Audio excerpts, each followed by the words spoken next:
Makan vitamin C sambil lari. Cakep. Halo Sobat GPC, kenalin, gue Tari. Kali ini gue bakal ceritain kisah horor yang bikin bulu kuduk lu pada merinding.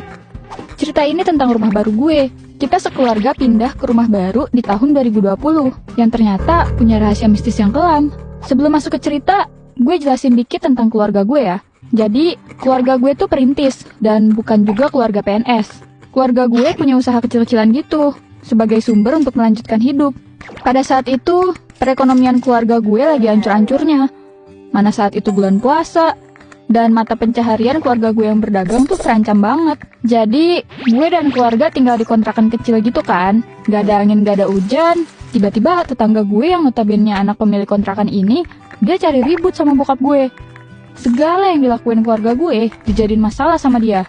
Dia bilang, bokap gue kebut-kebutan di gang. Bokap juga dibilang berisik pagi-pagi karena sering siul-siul. Terus emak gue kebanyakan pakai listrik. Lah, padahal itu kan token kita yang bayar.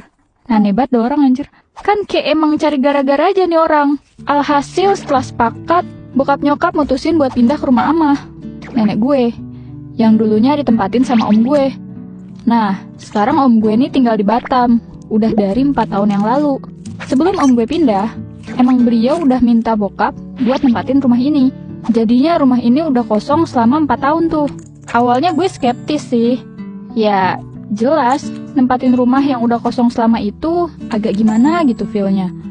Tapi gue seneng juga karena pindah ke rumah yang cukup besar daripada kontrakan kemarin.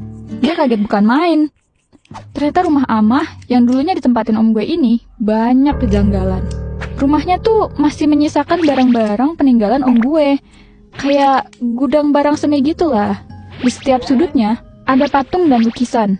Beberapa di antaranya cukup besar dan terasa hidup. Gue awalnya mikir karya ini ada nilai estetikanya, tapi tetap merinding sih kalau lebih dari 3 detik ngeliatnya. Gue mengitari rumah ini dan gue kaget sekaget-kagetnya waktu masuk ke gudang. Dulunya gudang ini gudang kerja yang gede banget. Gue ngeliat ada patung, kepalanya gede banget segede gapura. Mirip lah tuh sama kepala Eren di Attack on Titan. Setelah kaget dengan hal itu, gue dikagetin lagi nih sama patung kepala Buddha yang ada di ruang belakang rumah. FYI, bokap gue ini mualaf, jadi keluarganya mayoritas non-muslim. Tapi, om gue ini emang agak lain.